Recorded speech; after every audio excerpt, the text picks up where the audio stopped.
everybody, welcome back to my channel. Thank you very much for clicking on this video. You can see I'm in a different environment today and we have a guest, little Baloo, behind me today. So he'll be with us throughout this talk. I'm very excited to be continuing our series of self-development in 10 minutes or less.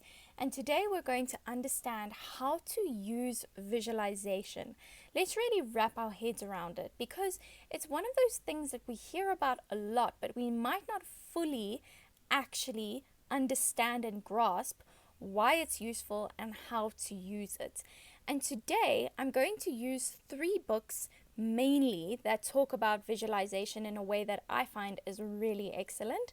Though the topic of visualization is discussed in so many books, specifically The Secret I think is one that might come to mind straight away. But the 3 ones that I'm going to speak about today will be The 7 Habits of Highly Effective People, Dr. Joe Dispenza's You Are the Placebo, and Atomic Habits by James Clear.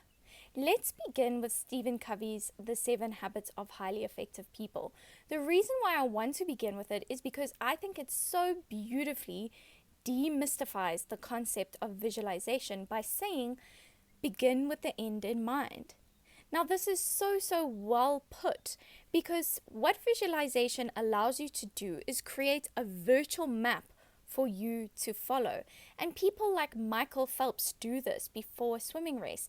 He will imagine himself swimming that race, going through the motions, and he does this right before he swims because he's able to connect with himself winning, and so he follows that virtual map in his mind. And obviously we all know how successful he has been in his swimming career. It's not magic, it's not sitting, waiting, wishing, hoping, it's setting yourself up for success.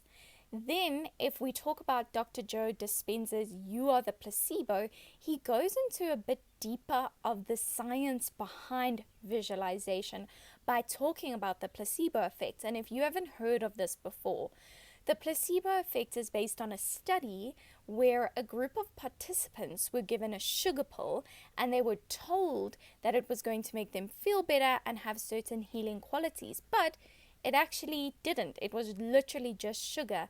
And surprisingly, they reported that they felt so much better after having this pill and experienced all the healing qualities that they expected to experience, even though that was not true. If we believe in something, we will make it happen.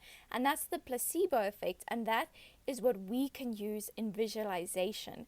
Because in a way, when you envision how you would like your life to be or how you would like things to go, that becomes the placebo, which you can anchor yourself to and then work toward bringing into reality.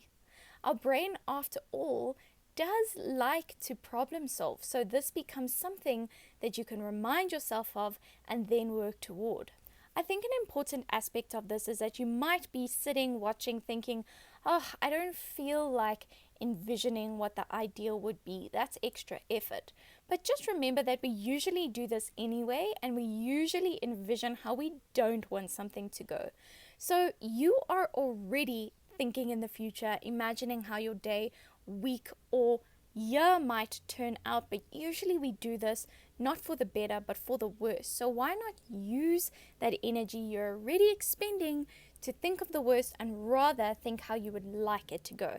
And I think a great way to really embed this in your mind is when I was learning to drive, and my driving instructor always used to tell me that when I was driving, don't look at the pedestrians, because unknowingly we start to drive in the direction of the pedestrian because we're looking at them. And he's like, no, you need to look in front of you, look at the road. And so this is what visualization can really be, because if we look at and think of all the things that could go wrong and all the ways that we don't want things to happen, then we unknowingly still put our energy in that space, and we may subliminally, without wanting to, drive toward or move toward that because it feels like a reality we need to make true. So instead of doing that, make your brain work for you instead of against you. And lastly, what I view as the icing on the top of the cake for this talk on visualization is James Clear's Atomic Habits. And he brings a lot of practical advice for visualization and how it can work in your life. So if you envision how you would like your long-term goals to pan out and what you would like to achieve in the next few years, or even how you would like your day to go ideally, you start to think of and come up with actions and habits that you can take part in to get you there. Again, our brain is a problem-solving tool, so it will likely start to reveal the next steps when you have that goal and when you know what you want to do and how you want to do it. I highly recommend that you do a visualization exercise, preferably in the morning before you start your day. So what you can do is close your eyes and start breathing deeply. Once you've taken a couple deep breaths, usually for about a minute or two, you'll feel that sense of relaxation in your body. You'll feel the positive effects of the deep breathing. Now you've got your eyes closed, and I want you to think of your long-term goal or goals. In the next couple of years, what ideally would your life look like? Who would you be with? What would you be doing? What is your environment like? And how do you feel? What I really want you to focus on here is how it feels. Really connect with the emotions from that ideal version of your life. Do you feel proud? Do you feel content?